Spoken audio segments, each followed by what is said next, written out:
పేద ప్రజల సొంతింటి కల ఇందిరమ్మ ఇళ్లతోనే సాధ్యం ఎమ్మెల్యే బండ్ల కృష్ణమోహన్ రెడ్డి త్వరలో జరగబోయే మున్సిపాలిటీ ఎన్నికలలో అభివృద్ధి కొరకు పాటుపడి నాయకులను ఆశీర్వదించాలి.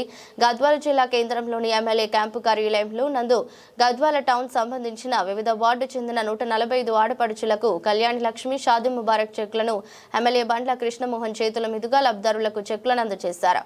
ఈ సందర్భంగా ఎమ్మెల్యే మాట్లాడుతూ నేను ఎమ్మెల్యేగా గెలిచినప్పటి నుండి గద్వాల నియోజకవర్గ అభివృద్ధి కోసం అహర్నిశలు కృషి చేయడం జరుగుతోంది. గద్వాల నియోజకవర్గం వైద్య రంగం అభివృద్ధి చెందాలని అహర్నిశలు కృషి చేయడం జరిగిందని, ఏ ప్రభుత్వాలు వచ్చినా ప్రభుత్వాలతో గద్వాల నియోజకవర్గ అభివృద్ధి కోసం కృషి చేయడం జరిగిందన్నారు. మెడికల్ కాలేజ్, నర్సింగ్ కాలేజ్, 300 పడకల హాస్పిటల్, సీసీ రోడ్లు, డ్రైనేజీ, ప్రధాన రహదారులు, రోడ్ల నిర్మాణంలో జూనియర్ కాలేజీ, గురుకుల పాఠశాలల అభివృద్ధి కార్యక్రమాలను చేసుకోవడం జరిగిందని అభ్యర్థులను గెలిపించాలని కోరుతున్నారు. ఈ స్థాయికి ఎదగడానికి కారణమైన మీ అందరూ కూడా పేరు పేరున శిరస్సు నమస్కరిస్తున్నాను. మీ ఆశీర్వాదం ఇదే విధంగా ఉండాలి.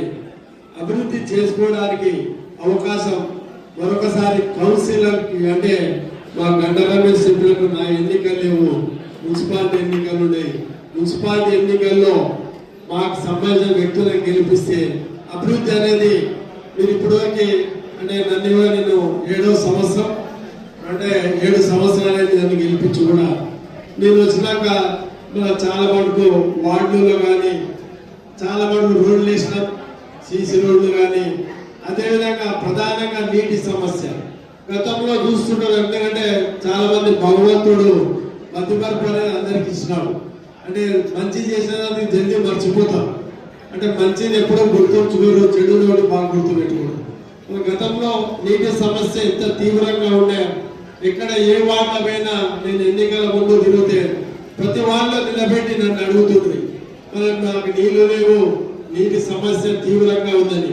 ఈరోజు నీటి సమస్య మాక్సిమం ప్రతి వార్డులో నీటి సమస్య లేకుండా మాక్సిమం 2 పూటల్లో 1 పూటలన్నా ఖచ్చితంగా నీళ్లు వచ్చే విధంగా మీకు నీటి సమస్య ఒక 90% నీటి సమస్య లేకుండా తాగునీటి స్వచ్ఛమైన మిషన్ భగీరథ ద్వారా స్వచ్ఛమైన మంచినీటి కూడా ఇచ్చిన ఘనత నాకే దక్కుతుంది. ఎందుకంటే ఎవరో గతంలో చాలా మంది అంటే స్వతంత్రం వచ్చి మన 78 సంవత్సరాలైన చాలా మంది నాకన్నా పెద్ద పెద్ద పదవులు చేసినారు.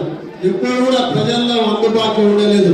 ఎప్పుడో వచ్చినారో ఎప్పుడో ఏదో పని చేసినా షో చేసిపోయినా తప్ప మన వార్డుల్లో మన గతంలో చేసిన వాళ్ళ కన్నా ఎన్ని రోడ్లు ఎక్కువ వేసినా ఒక్కసారి ఆలోచన చేయాలి.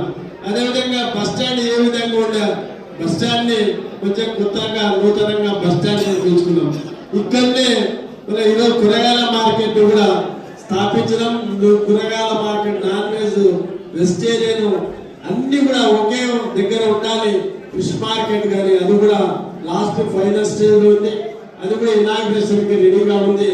దానివల్ల రేపు చేపల మార్కెట్ కానీ మీరు కూరగాయల మార్కెట్ ఒకటే దగ్గర దొరకాలనే ఉద్దేశంతో